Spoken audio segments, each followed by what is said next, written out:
Good evening and welcome to the Center for Applied Theology. We are pleased to host the Women's Ministries initiative directed by Dr. Elena Narinskaya, who tonight is leading us in a discussion of the pressing and critical topic of human sexuality. Now, I expect we will all agree that this is an important discussion to have, but it also carries with it some danger, primarily the danger that we venture beyond the theological limits of our respective church traditions, or at the same time, that we forget we are talking about concrete human beings whose experiences as human beings need to be understood and accounted for.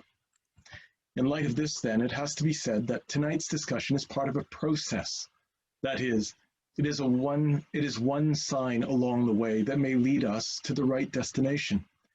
It is a collection of personal views and not an expression of any one church's position or understanding, albeit personal views that are also genuinely theological. But of course, proceedings should be no less interesting for it. And if you find them so, may I suggest that you consider supporting the work of the Center for Applied Theology by becoming a member. Once we have finished this evening, just go to appliedtheology.org.uk and scroll down to find the membership button. Alternatively, go no further than the top of the page, where you will find a button that allows you to make a one-off donation. It is your support that makes our work possible and means that such events as the one tonight, together with so many others, can take place. Finally, if you're watching this later on YouTube, please be sure to click like on the video and subscribe to our channel. We can also be found on Facebook and Twitter. Just look for the Center for Applied Theology. In the meantime, we look forward to providing you with more opportunities for theological study and dialogue well into the future. Now, Elena, over to you. Hello again and welcome. I'm Elena Narinskaya, and this is the third webinar in the educational series Living Christianity Today. Last time we spoke about religious calendar and religious identity. One of the connecting points between these two webinars could be found in overcoming fear through education. Lack of education often encourages fear and prejudice, while the purpose of this series is to encourage education and to allow an open and balanced platform in order to address various timely topics. Today's topic is human sexuality. We are privileged to have an impressive panel of speakers across various disciplines, such as philosophy, theology, psychology, and others. The structure of this webinar will be the following. The first part will address some ideas and ideals. The second part will take up some reality situations. And the third part will aim for finding possible solutions, perhaps some conclusions, or finding some further searching questions to address, areas to explore, possibly noticing some shortcomings to correct. I will be moderating this webinar by asking questions to our panel guests and perhaps opening the Zoom for live questions at the end. My first question I will address to Dr. Edward Skidelsky, who is a lecturer in philosophy at the University of Exeter. In preparing for this webinar, I have found myself in the certain amount of discomfort in addressing the theme of human sexuality. Digging deeper into my discomfort, I have realized that it comes from certain cultural norms and boundaries of the modernity, but its origins are as far away as Aristotelian dualism in dividing the body and the soul and affiliating the bodily functions as lower and belittling, while the spiritual and elevated areas addressing to the soul and to the mind. So we as a civilization slowly but surely learned to closet our sexuality, taboo it accordingly, so that even mentioning of the word brings a flare of forbidden and shameful into the conversation. I wonder whether we can release human sexuality from its mundane domain and reclaim its sublime and highly elevated purpose. And I also wonder whether, as a philosopher or in any other capacity, you could further elaborate on the high purpose of human sexuality and its adobe being part of the sublime rather than mundane. Thank you, Edward. Well, thank you very much, Elena, for hosting this group and for inviting me to it. I should say I feel very shy speaking in front of so many eminent theologians. I myself am not a theologian. I'm only recently an Orthodox believer. In fact, I came to the Orthodox Church about 5 years ago. So my reflections will be very, amateurish. But yeah, I think the shame and the coyness and the prudery of which you spoke, Elena, is actually of fairly recent origin. I date it back to the 18th century, at least in England, which I know best. Before then, people were much more open in speaking about sex and other bodily functions. The culture of politeness, whereby you couldn't mention, certain acts. That's really a product of the Enlightenment, actually. So certainly in the ancient world, people spoke very freely of these things.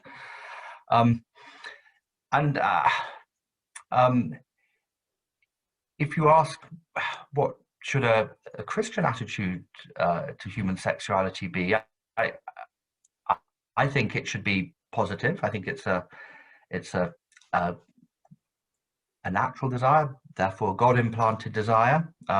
It's not inherently shameful or wicked. I think in certain people, it's, as it were, superseded by or swallowed up in a greater desire for God, and such people might become celibates.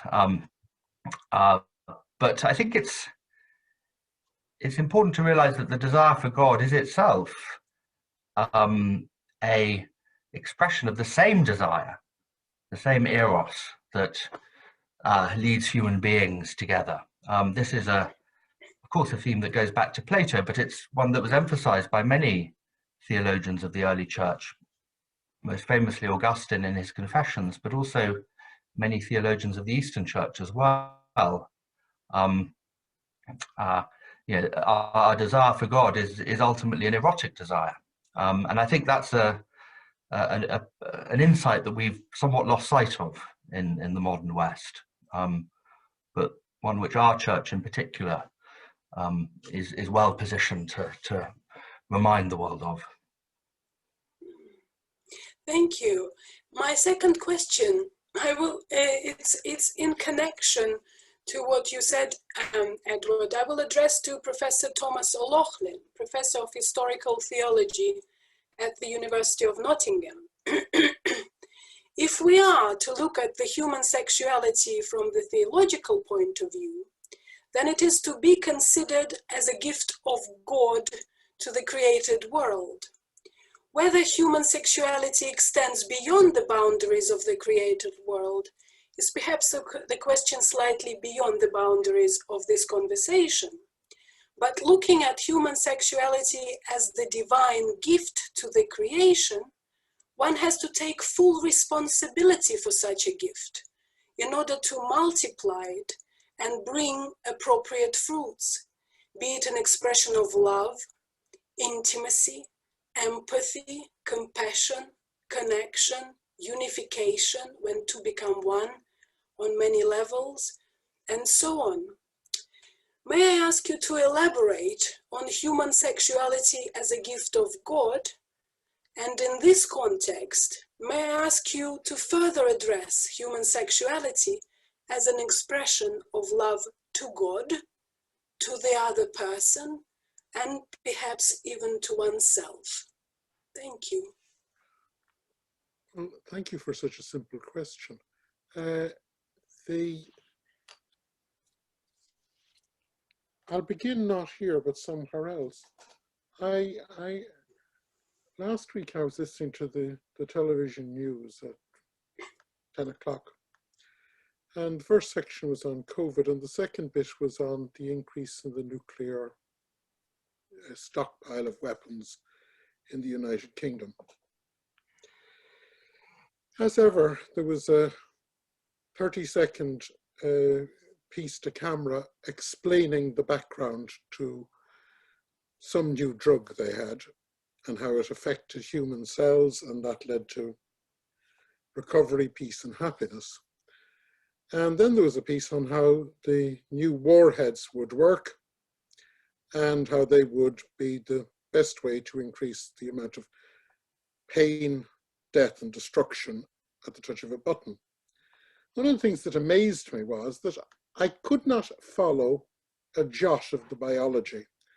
I haven't been to a single biology lesson in my entire life.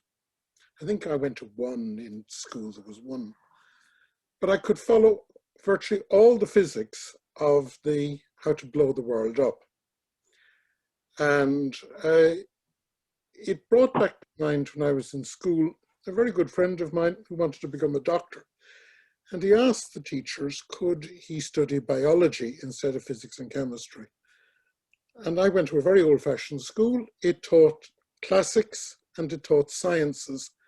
And the prince of all knowledge was mathematics. And we ranked ourselves in terms of how good our Latin was and how good our maths was. And I remember the reply, it only came back to me after 50 years. We don't do biology. We're serious people. Biology is for girls. And there was a very clear thing. Real knowledge was very hard. It was mathematically driven, and it strove for universality. It strove for the perfect universality of maths.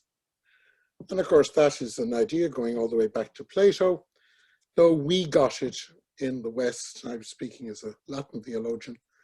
We got it in the West in a very Cartesian form. That which dealt with human life was somehow utterly, it was transient. And it was seen as womanly. Girls' schools did biology. I think lying within that is I doubt if any school today would be that blunt. But I think it does contain something about a European culture, and certainly Western European culture, which is important to note, and that is that somehow or other sexuality is there, but it's not really the nice part of humanity. I'm a little bit surprised at our last speaker's comments that shame about speaking of sexuality is an enlightenment, because throughout the Middle Ages, a theme that runs right through Christian literature is that in the moment of the fall,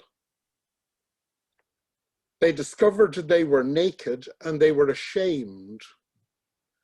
And that notion that somehow sexuality is something shameful. And when we read Paul, and he's talking about the different parts of the body and how you even have to have the nasty parts. So we have this notion that somehow sexuality is shameful. And I think these are, that which is perfect can be disembodied. That which is embodied is somehow less perfect. And that which is to do with sexuality is that which had to be covered up with the aprons that were made for that God fashioned for them the perizomata, the aprons in the garden. So when we talk about sexuality as a gift, we have to see it as part of the ultimate gift, which is creation, and in terms of the other ultimate gift, which is incarnation. And that creates a tension for us, because somehow both of those attitudes, the shamefulness that Augustine will dwell on for several chapters in his literal commentary on Genesis, and in that he's borrowing Basil almost word for word.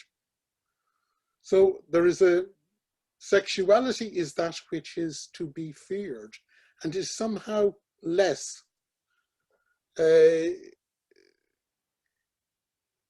Much of our spirituality has said, if you look upwards, you look up to the eternal truths and the forms and to the splendor of the divine. And then you look down, and you look down towards matter and materiality. And there's that patristic doublet found in Greek and in Latin.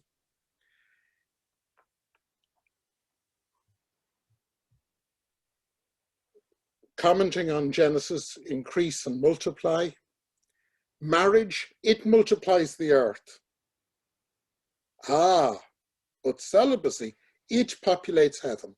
So somehow or other, the only thing better than sexuality was no sexuality, which of course is the same as saying somehow sexuality is less than the fullness. And it's interesting that that is also linked to another theme of this seminar, and that is that somehow or other, men and women they may be equal in terms of judgment, but they're not equal in terms of responsibility before God. And so we have another aspect of this as theologians to deal with. We don't only have to say that we're going to take the fact of creation as gift utterly seriously, and we're always slipping on that one. And then we have to take the fact that the Logos didn't become human. He became an individual. He didn't become a form. He became an individual being with a history, the individual Jesus of Nazareth. I'm always struck how people like the word, they're prepared to use the word Christ, but Jesus is somehow too historical. And so if we're going to take creation as gift seriously, we have to take the whole of creation seriously. And if we're going to take incarnation seriously, we have to be very careful about having an upper and a lower creation. And that leads us to another problem. And that is when the fathers read these texts, they read them with the assurance that they understood them perfectly. If there was any gap in the understanding, it was merely a little blotch due to sin. But if they worked together, the totality of their interpretation, the mind of the church, would itself be all sufficient. So Western theologians and the Catholic tradition often say, oh, those silly Protestants, or they used to say, those silly Protestants, they had a notion of the sufficiency of Scripture. Scripture contains everything you need to know. We never had that. But certainly Western theologians, and I suspect Eastern theologians, they imbued the mind of the tradition with a sufficiency of knowledge. And yet, of course, for Christians today, we have to take account of the fact that when we read the Genesis account, we read it as a mythic account, and we have to look at the fact of evolution. And we have to look at the fact of the role of sexuality in the whole of the animal creation, and the role of sexuality in the primates, of which we are one. So I don't think Christian theology is yet happy talking about us in terms of, we're prepared to talk to our brothers and sisters, but what about, is a bonobo? How much different do you have to be to stop being a brother or a sister or a chimpanzee? And so when we look, and yes, when we look at the sexuality of the primates, we find that the exact same patterns of sexuality that we find among humans are found among the primates. So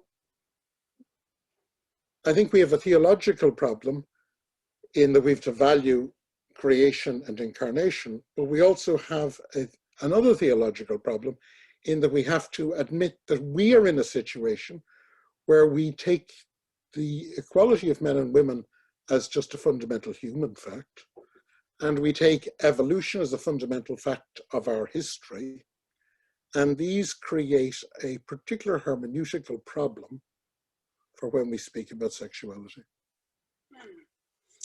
Thank you. Thank you very much for this invaluable input, Tom.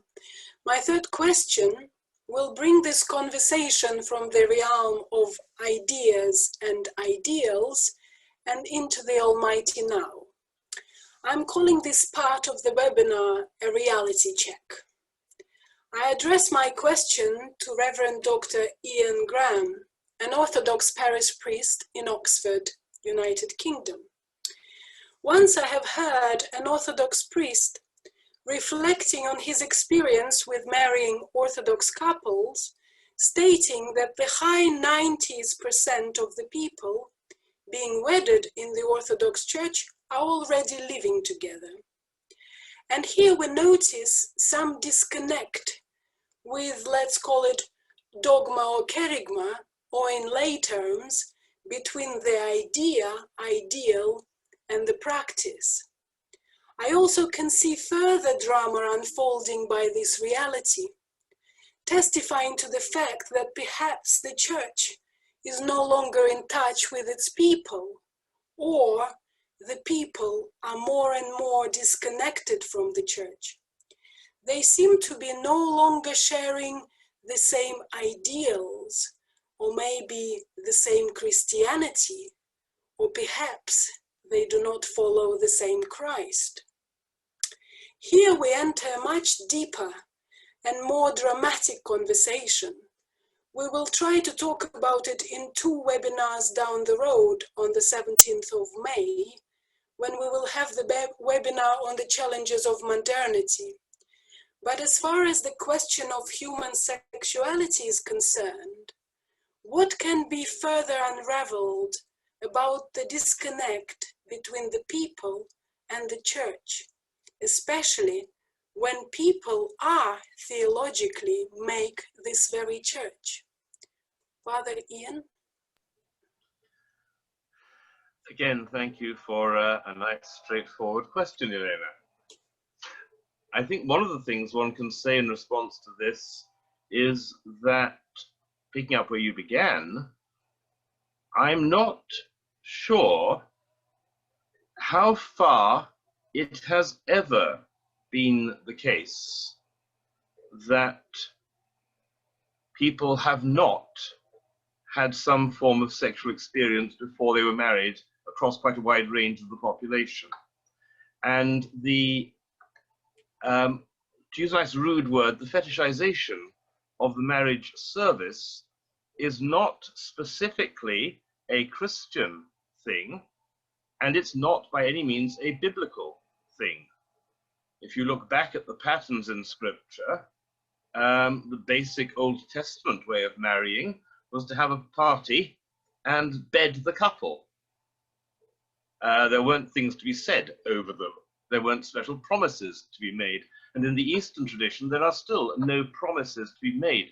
The Eastern marriage service is actually, technically speaking, a blessing of a relationship that's already been formed. The legal aspects in this country, in England, and I think that's true in Scottish law as well, the Orthodox wedding service has no legal validity because it doesn't include what the law sees as making a marriage, which is the exchange of vows before witnesses. So I'm not sure about the original premise of the first part of your question. Does it show that people are moving away from the small t, traditional concepts that the church used to have? Perhaps so, though perhaps in some ways it's only being more open about a practice that's been around for a long time.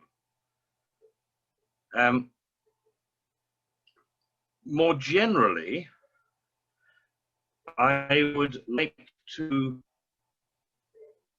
suggest that one of the questions which really does occupy us in our present situation can be summed up as, are there new questions in theology? Are there new questions in Christianity? I would say yes, there are. I will step back from the question of sexuality for a moment and take a very simple and perhaps non-controversial example from the Orthodox tradition. The Orthodox tradition, as you probably know, has a very negative attitude towards cremation of those who have died.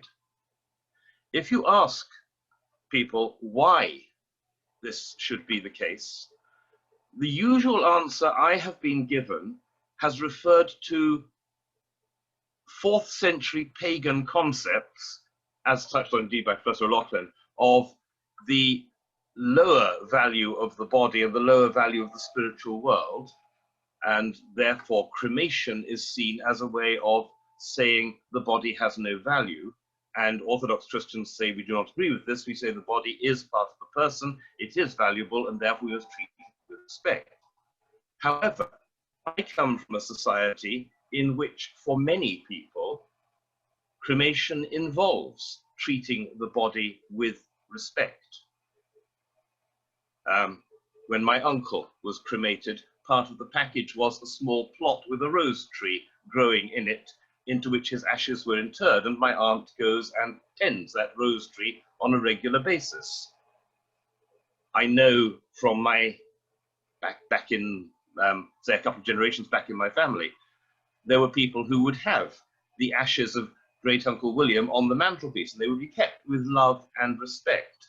So our answer to the question, even if we were to come up with the same conclusion, we don't want to have cremation, our answer needs to be confronting the questions as asked by people in the 21st century, and not an answer that is simply for the 4th century pagans.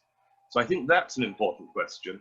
I would also want to touch, and this is moving away perhaps from the original question, but to go back to something Professor O'Loughlin said, and I do not know how far this is intended, and that's another question we have. How far is the theology that we have received capable of reinterpretation? But yes, the Orthodox tradition has been sometimes very, very bad about the question of the body in relation to sexuality. There's some very foolish patristic texts about how if the fall had not taken place, humans would not have reproduced sexually, which I think is nonsense and bad theology, to be honest. I'm going to be blunt about that. But within the Orthodox marriage service, we have a prayer at the end as the priest removes the crowns of those who have been married, and he says, preserve their crowns in your kingdom. A couple of years ago, some of us were at a conference, you referred to it as the secret conference, Eleanor, before people arrived, and Father John Bear said there, I am a married man, and if my wife suddenly decided to leave me tomorrow, it wouldn't stop the fact that I was married to her. And I endorse that. I have been a widower for almost 30 years. I continue to wear my wedding ring because I continue to consider myself married to my wife. She has, if you want to put it in those terms, gone on a journey, and I will eventually catch up with her. But it's her I will catch up with. And we cannot simply deny these relationships. Now, the Orthodox wedding service, the Eastern wedding service, as precise the Byzantine one, seems to me to include theological possibilities there, opening things up in ways that perhaps the tradition, and even perhaps the authors of the service, did not originally intend. If the crowns are received into the kingdom, then somehow we have to interpret that over and above the evangelical statement that in the age to come they neither marry nor are given in marriage. It's a bit of a rambling response, but that's my response to your question. It was wonderful. Thank you very much for your contribution. My fourth question is going to address the question of trauma, and it is directed to Mary Liz Mars, trauma, intimacy, gender, and sexuality counselor. The psychological trauma on one's health and well-being when human sexuality is misunderstood or rejected or perhaps deemed as unnatural, sinful, or unacceptable is enormous. And it's something that you, Mary-Liz, deal with on a day-to-day basis. What can you say here as the contribution to this educational webinar, please? Oh, how much time do we have?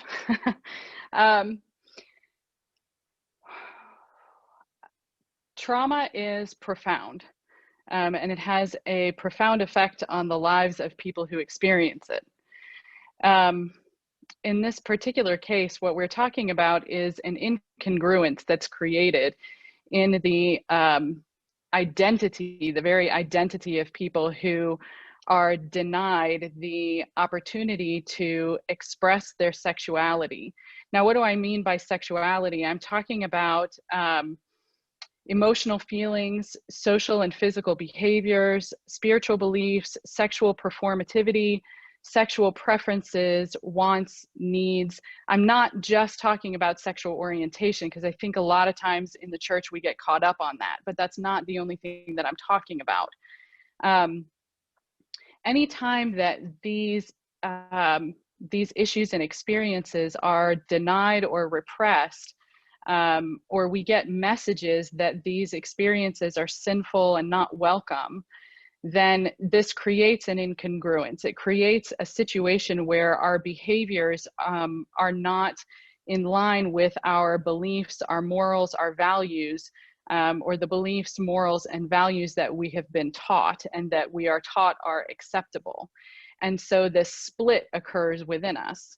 And when that split occurs, we see things like depression, anxiety, suicidal thoughts and ideations. We see all kinds of clinical expressions.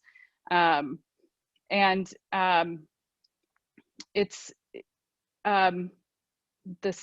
the most profound and saddest thing that I see as a trauma therapist. It's some of the worst trauma that I see. And I've seen some things. I think that as a church, we have to understand that there are people out there who grow up without sexual shame. And by that, I don't mean that they grow up in a way that is what the church might label as promiscuous or unseemly, but they grow up with a healthy understanding of their sexuality. They grow up with a healthy and holistic view of their sexuality. And when I see that, it is very rarely within religious communities. The most sexual shame that I see is typically coming out of religious communities. And I think that the church has to reckon with that. The church is going to have to start to talk about that and talk about what we're doing that's causing that, and start to understand that blaming the victim, so to speak, is not successful. It's not serving us well. It's not getting us anywhere. So we've been doing that for a long time. We've been pointing the finger and saying, well, there's something wrong with you. If you're ending up in the therapist's office on the couch talking about your trauma, there's something wrong with you, rather than with what the church is doing. But we're seeing people in such great numbers ending up in the therapist's office, you know, keeping me working, that it can't be all of these people.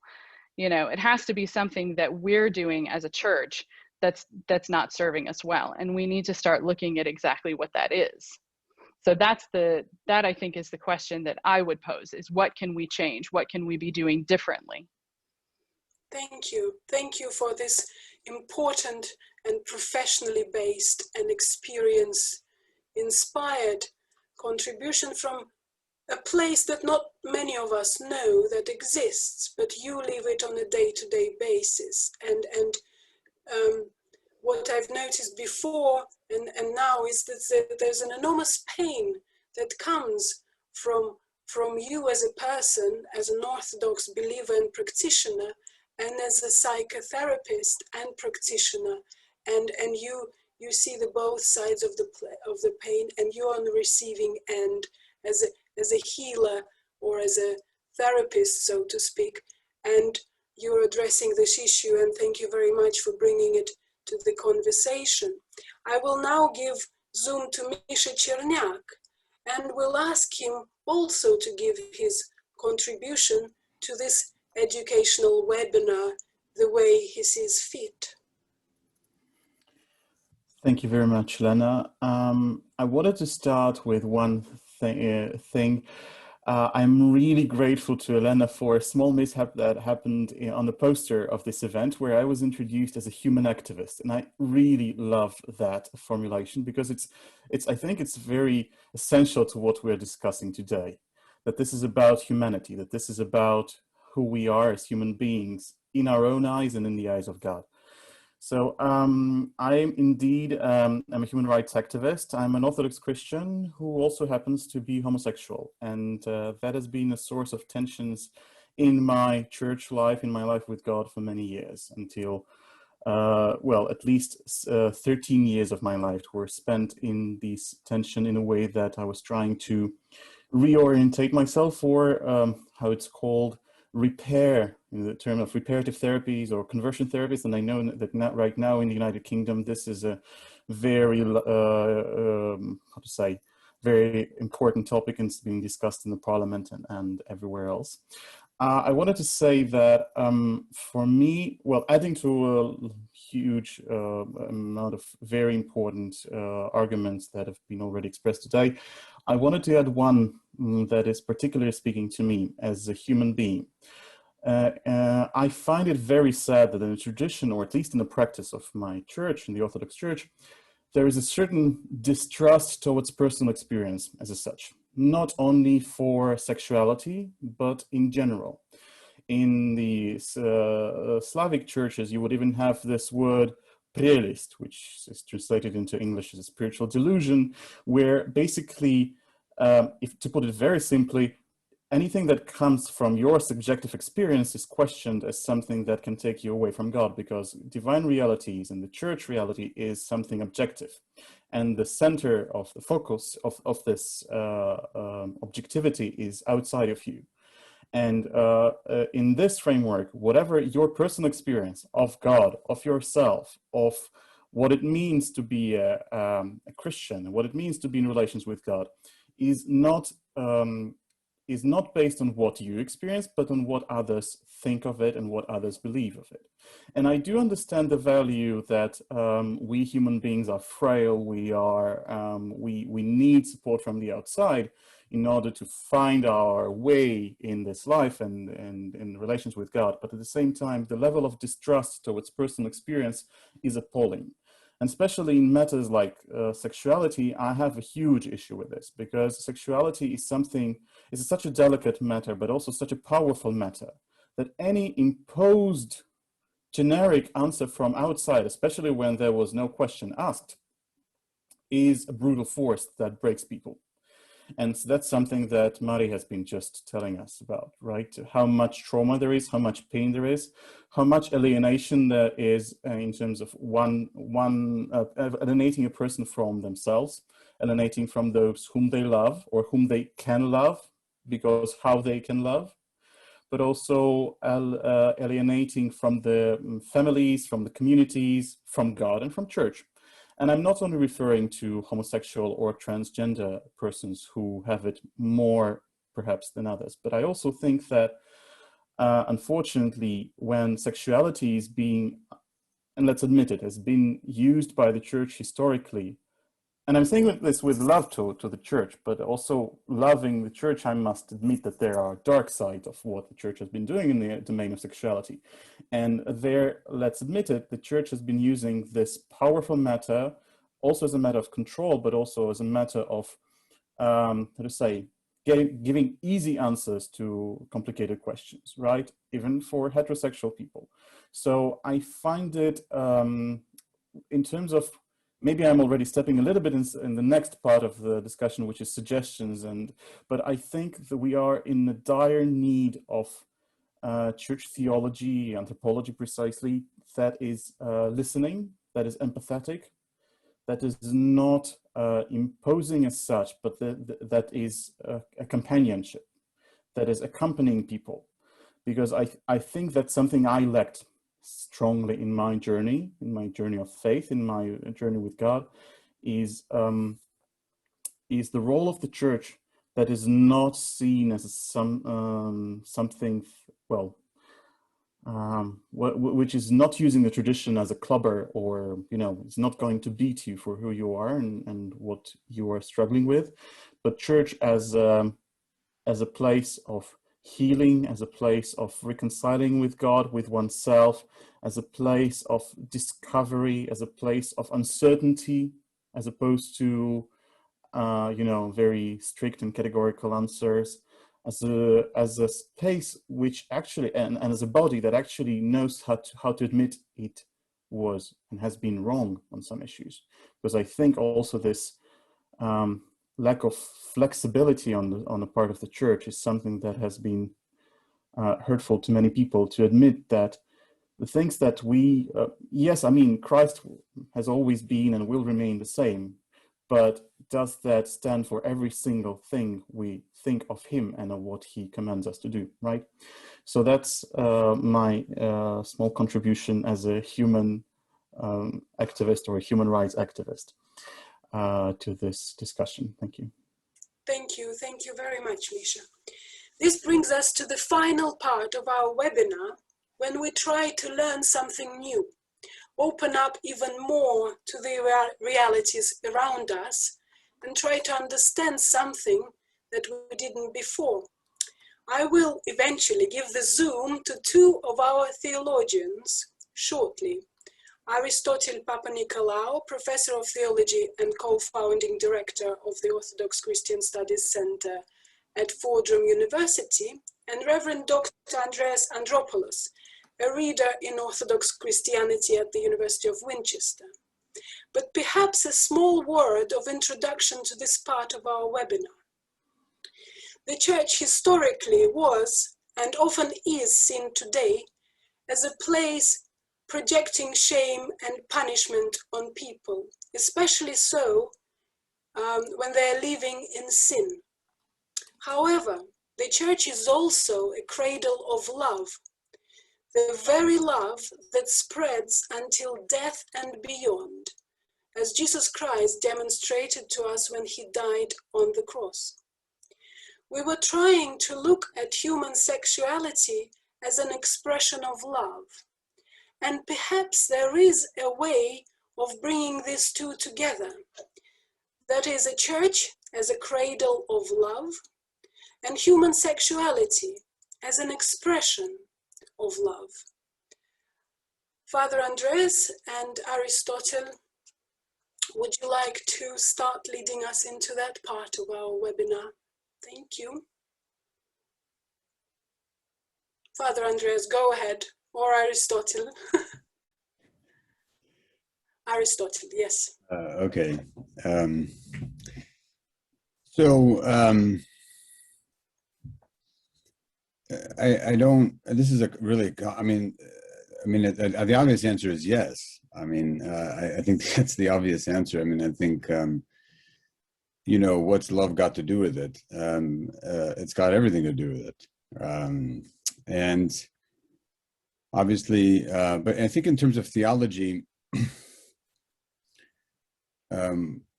I would say that we have to kind of draw our inspiration, our norms, our guidance for what it means to be human from the incarnation. I mean, that is the core. And the incarnation, it's, you know, God becoming the not God, God becoming human out of love. I mean, it's the most radical, God becoming history, God assuming you know, all that there is to be human, except for sin, of course. I like to use with my students the metaphor of God downloading God's self. And it really is something which then means that materiality is not God's enemy, right? Materiality is not the thing over and against God. Materiality is that which God created so that God can be present and be present to what is other than God. So when we talk about sexuality, I mean, it has to do, and I think people have commented on this. I mean, it has to do with material conditions of our being human. And there's no question that the material conditions of our being human have to be somehow trained, formed, shaped in ways that manifest that sort of. I like to use this as a verb, especially now with the Sunday of Orthodoxy, to iconicize God's love. Right. In other words, that we become mirrors of God's love in the world. We love as God loves. So, the obvious answer I think is yes. I mean, obviously the debate within the church is, you know, what that love looks like materially, and there are some I think who would argue that materially the way it looks is the way it looks is that for those who experience sexuality in a way that's different than kind of the heteronormative form, that love somehow looks in a kind of way of telling them that, well, you know, it's tragic, but, you know, we're here to support you as long as somehow you don't engage in sex. And I think that it's fair question for people to wonder whether that, in fact, is the most incarnate form of love. I think it's a very fair question. I think love is really complicated, right? I was just listening to, in fact, it's very apropos, I was just listening to a podcast interview of Elaine Bouton, I think is the pronunciation, who has written on love. And he says wonderful things, that this romanticized idea of what love is very dangerous. And I think sometimes the church perpetuates that. I mean, love is work. Love is hard. Love is complicated. Love is something which, you know, is just is difficult. And I think that when it comes to then, when that becomes sort of connected, let's say, with sexuality and all its complications, which involves attraction, and then when it comes to sex, which involves, you know, attraction and incitement, I think love gets very messy and complicated. And I think that the church has to attend to that messiness and to that complication. especially the more that we kind of know about it, and the more we're willing to talk about it and think about it. I agree with Father Ian that in the patristic tradition, I mean, we have to just really be honest with ourselves. Sex is just not good. I mean, it's just they don't think sex is good.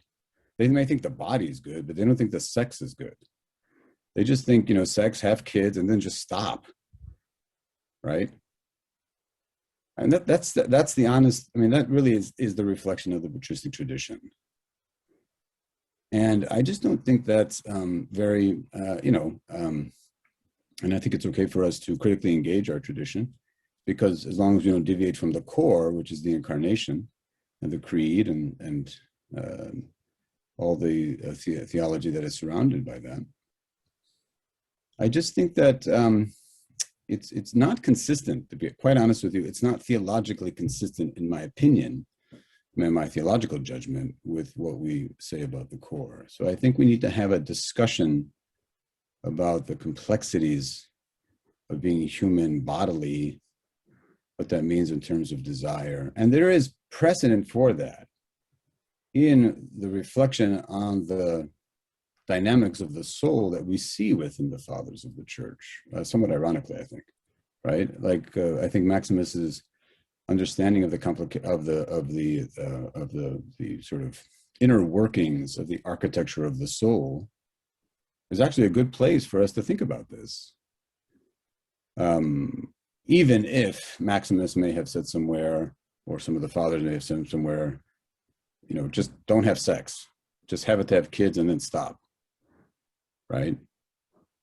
And so I think, again, it's okay for tradition to have these tensions and then to kind of rely on its core somehow to think through these tensions, especially given how history may be throwing us new questions and information.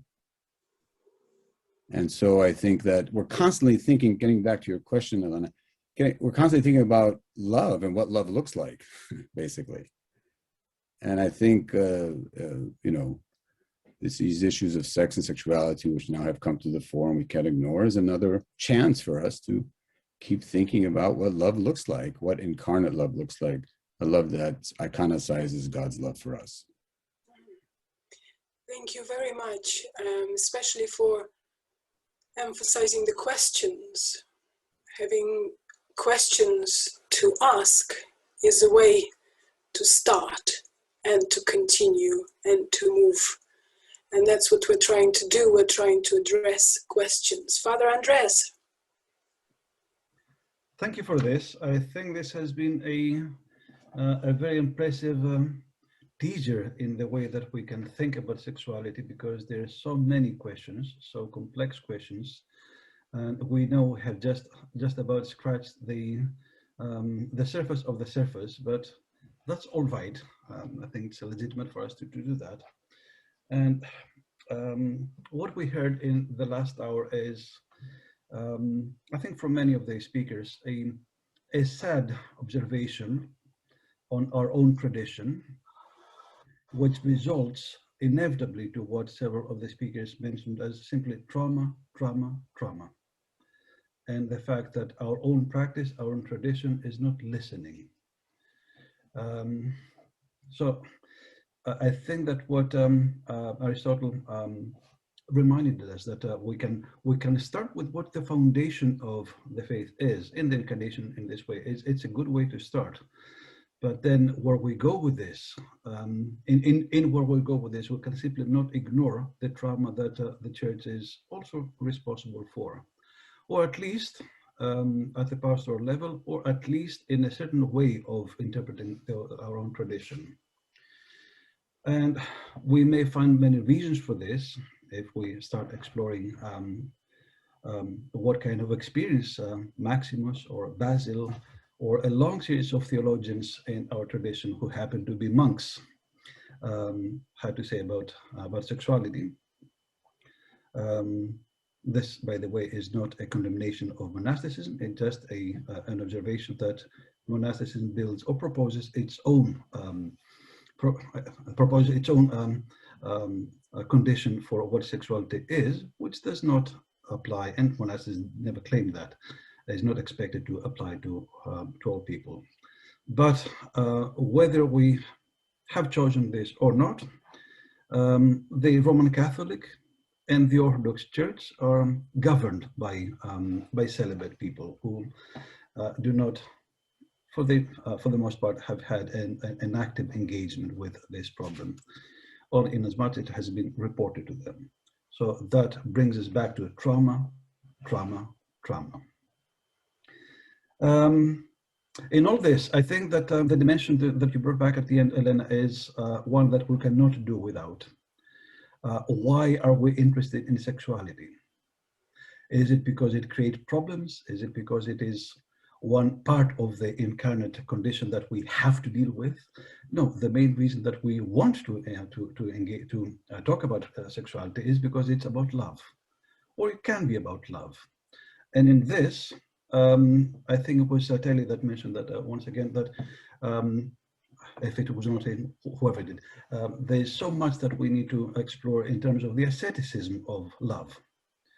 However, there's a big concern here.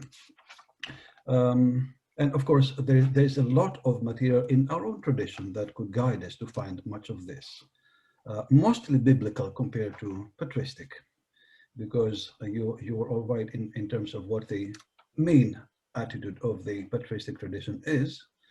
Nevertheless, in the biblical tradition, we find the Song of Songs. We find the culmination of the book of Revelation as the wedding, and we find so many images of the relationship between God and the people as the bride and the bridegroom.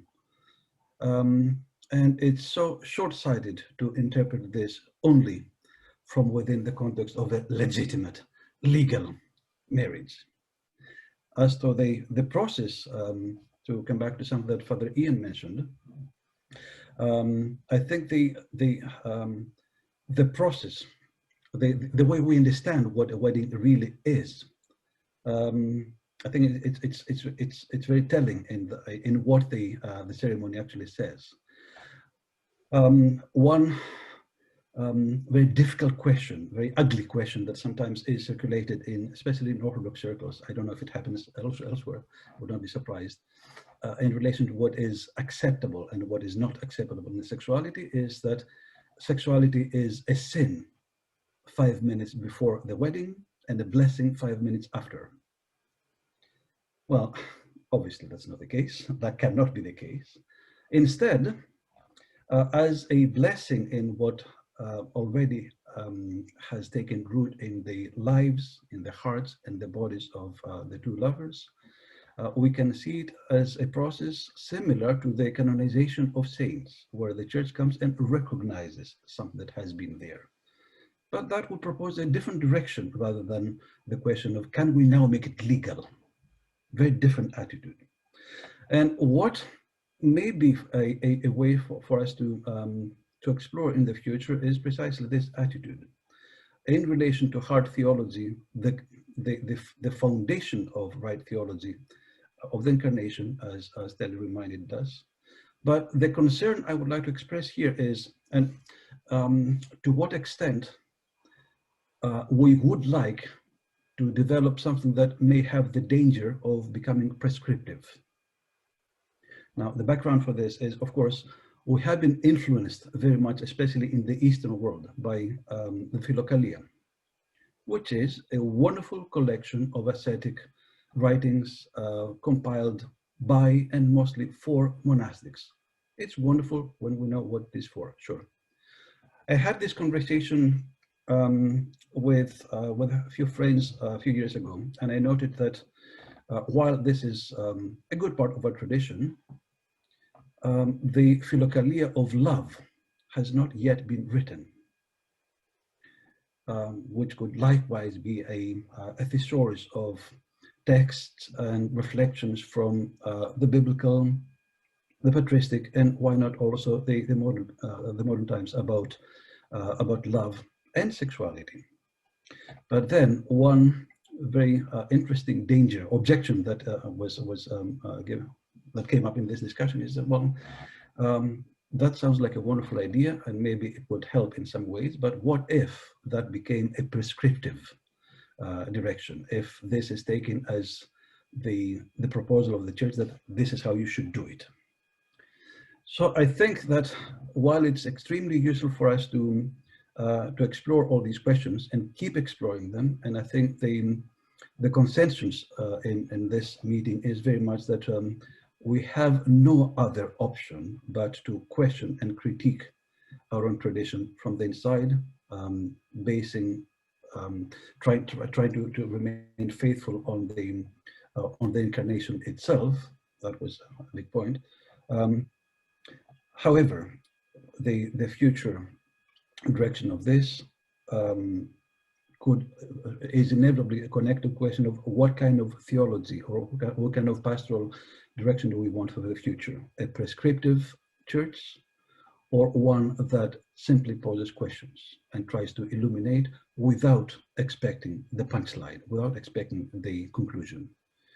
So in all these questions, and many others, of course, I think the role of the church could be much more useful as one that does not have a party line and does not try to reach the conclusion first and then find the justification that leads to the conclusion. Is that a fool's errand? Is that a hope for the future? It may be, but at least it's what we can witness now. We cannot ignore the trauma that we keep seeing in so many parts of pastoral life. So whether it's realistic or not, I think that's something that needs to be said. Thank you. Thank you very much. It is a very important and conclusive remark. I am still hopeful. We have a little bit more time left, and I am hopeful every single time for a live plugins from the audience. If people have questions they want to ask live, or have written or want to write as we speak, that will be very nice for us as people who organize the webinar and try to reach out to other people and try to reflect on our own things. If not, it's okay also. Again, we open both ways. While we wait for questions, I would like to revisit all our speakers, just a quick round. There's no obligation to say anything, but if there is something that you felt that you wanted to say and didn't have an opportunity, I will just slowly address each person, and there is no obligation again, but if there is a need for a dialogue or a little remark, you're most welcome. Edward?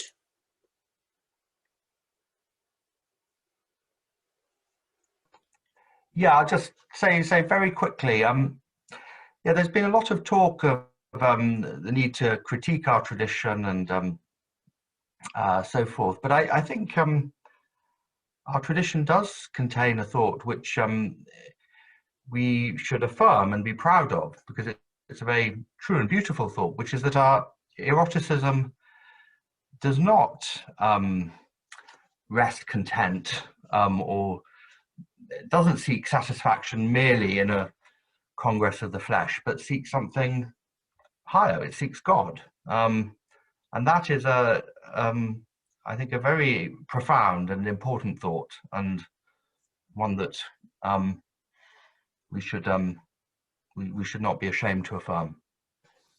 Thank you. Thank you. Yeah, I would agree with that very much, and again, I mean, I think by indicating the idea of God becoming incarnate, I think that's also a very positive thing about the tradition that I was trying to lift up anyway. That's a radical idea, especially for its time, and I think also one now that's too easily caricatured and not seen for its radicalness. I mean, and Saint Maximus the Confessor also speaks about how, in fact, Eros speaks about the goodness of Eros, and how, in fact, Eros is everything in a way. In fact, union with God is described in terms of Eros, right? So eros is everything. I think that the issue, though, is that within the tradition itself, in seeing sex as bad in general, and it did. I mean, it really did. There's no disputing that. I did see the body as good, but sex was bad, just for children, in other words, and that's all. I don't think that the disconnect is basically seeing how, in fact, sex itself can be seen as part of an asceticism of eros. So that's the disconnect, in my opinion. And that's where I think we can both simultaneously affirm and yet realize that maybe we can bring the tradition more in line with itself in terms of consistency. Thank you very much. There is a question addressed to Misha. One very quick thing that I'd like to add to what Telly says, that actually to the last two speakers, is that I think that when we say we can critique our tradition, that can mostly mean to engage a little deeper with at a deep level with it. And I think that most of us would not necessarily have a disagreement with parts of the tradition itself, but maybe most of our concern is with the way it has been interpreted and it is put into practice. So pastoral theology has perhaps something more to say about this. Thank you. Somebody wrote a question asking Misha if he believes it is important to have allies within the church who are not homosexual but willing to support those who are and will step up to contribute towards seeking rightful place within our church. Thank you, Angela, for the question. I'll try to answer briefly. I think in the church, we are called in the end to be all allies of each other and witnesses to each other's journey. And I think heterosexuals can be allies for homosexuals, and homosexuals can be allies of heterosexuals in the church, even though the numbers are not 50-50. And I think it's again my call to just to acknowledge the fact that there are homosexual Christians in the church and that they are struggling. Some of them are trying to live according to the letter of the law.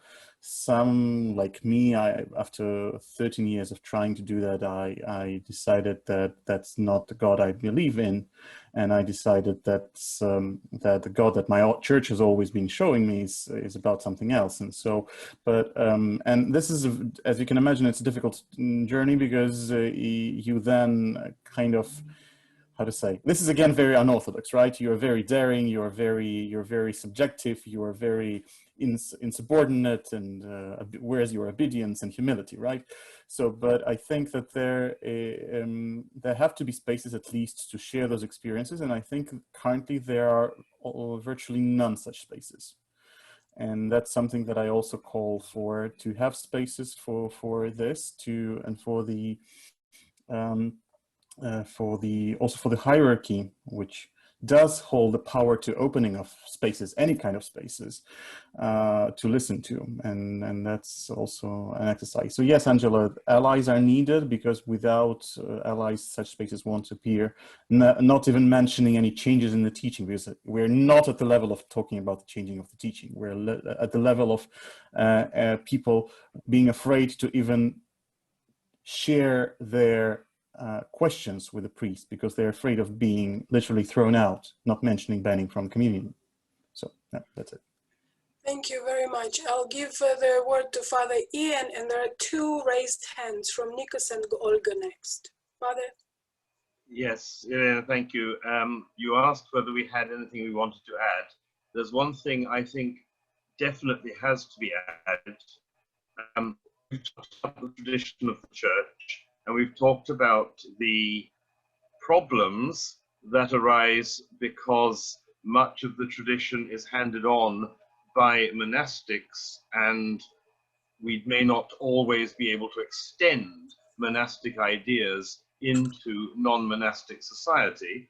We ought also to mention, and it opens up a huge can of worms, which is not for this webinar, but as I'm taking part because I was invited by you under your hat as Women's Missionary Initiative Coordinator, we ought to mention that it's largely male monastics who have contributed to this tradition, and the attitude of the traditional church towards women is part of the conversation that's very important when it comes to sexuality. And I just want to add, when I talked about seeing possibilities for wiggle room in our historical theology, what had struck me recently, I was reading in response to somebody who'd written to me, 1 Timothy says, Eve was deceived, but Adam was not. Now, on a moral basis, that makes Adam the greater sinner. Eve was fooled by the serpent. Adam went into it with his eyes open, is what we are told there. That is not how that text would usually be read. It would usually be read to blame Eve more than Adam. I find it interesting that there's the possibility of wiggle room there and of recalibrating that theology, but I don't live in hope that that's going to become the normative reading very soon. Nikos, Olga, and Tom. Nikos? Good evening from Greece. It's good to see you, Elena, and all the new friends as well. Before we speak of the situation, trauma, I think we have also to address the situation, dishonesty, and dishonesty. And in the church, before trauma, we have dishonesty and lies. One of the things that unite human beings, I think it's also masturbation. It's something that happens to many people, celibate and non-celibate, clerics and non-clerics, lay and ordained. I remember some years ago, I attended a webinar. It was a seminar for catechists in the University of Thessaloniki, actually in the faculty, not in a parachurch movement, but in the university itself. And a lady came to speak to us how to approach young people. And she brought letters written by teenage girls saying that when they received the Holy Communion, the light of God came in their breasts and all their beings was illuminated in light. For me, it was like reading mystics of the medieval times or seeing actually sexual encounters even within the Holy Eucharist. I know this sounds shocking, but seeing this kind of letters really made me feel that way. And during now Lent, most bishops would refer to Saint Mary of Egypt, how she reached purity. But I cannot recall any bishop saying how he reached purity, particularly in terms of masturbation, because before we speak about marriage and sexual activities, either homosexual or heterosexual, we have to address the fact that young people, earlier and earlier by time, experiencing self-sexuality. And this has never been addressed. We are even afraid to speak the words. We speak about lust, we speak about sins that you're doing in yourself and by yourself or alone, but we are afraid even to speak about something that's quite common. And I have to say that somehow I missed this reference in this webinar. Thank you. Thank you very much, Olga. You have to unmute yourself. Sorry. Thank you. I have a question that maybe kind of builds up on what Nikos said, because that's also about something that we maybe did not address that much, and that I would love to address as another human rights activist. My question is that we are talking about what we are not happy at the moment, and where do we want to get? And to me, it's not the first talk, possibly not the last talk. But as a human rights activist who is working with people coming from churches, I would love to know what are the reconciling practices in churches already that we can build upon, because I know there are some. I can think of my own experience of being denied communion in church and spontaneous liturgical actions of people feeling very uncomfortable and coming to hug me before they went to communion, and then coming to hug me after they come from communion. And you know, that's something spontaneous, but it's so liturgical and it's happening in church. Or I know, for instance, the practice of some priests that encourage people after having a gender transition, changing their social gender, to come to the communion, to name themselves, you know, with their new name, and to celebrate this as, you know, being embraced by the community in their new gender identity. And I would love to know there are more. I would love to tell them to the people. I would love to disseminate them to be used more. Are there more? Thank you. Thank you very much. If somebody wants to answer, they can answer. In the meantime, I will give a floor to Tom. I think we all know that we can go back into the tradition and find very beautiful statements about sexuality. But the tradition is not just the words. The tradition is the actual communication of the people. And none of us are just our theology. Our theology is just a part of us. And our theology is often thought out in very, very nice places like this desk. But there are many unconscious forces going on. I'm a much better theologian than I'm a human being. And yet it's the human being that my sisters and brothers meet in the church. And therefore it's in all of my complexity. I can write the most wonderfully beautiful theology, but then I know that people don't react to the theology. They react to me and to you. And that comes with all the odd-bod hang-ups, screw-ups, and everything about sexuality that we have somehow wrapped together with the word Christian and church. So we have to be careful. There is tradition with this very neatly defined, carefully wrapped, always beautiful thing, but the actual experience of the people that go to Marlies and experience trauma, they haven't been reading Maximus. They haven't been reading the Cappadocians. They've just met all the hang-ups that are seen as part and parcel of being a Christian. They've experienced the tradition, not as a set of beautiful ideas, but as complex people, and then they've absorbed that into their own complexity. Thank you very much. I can see Misha's hand, but as a wrapping up, I have two combined questions, both addressing similar issue that can relate to Nikos's question as well, and possibly to the question of Olga. So what do we teach children? This is how we build the tradition.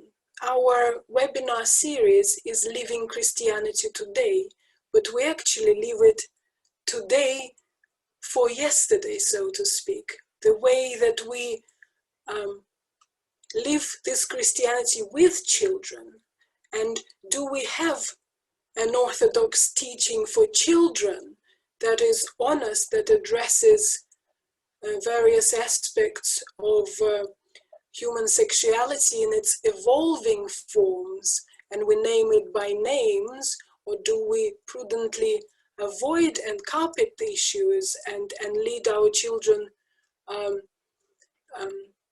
be taught by the peers? That's the usual way of being taught. Vasiliki adds to it, teach children community. God creates us in his image as Trinity, as community, not as individual, as we mentioned before. Community and connection are at the core of all relationships.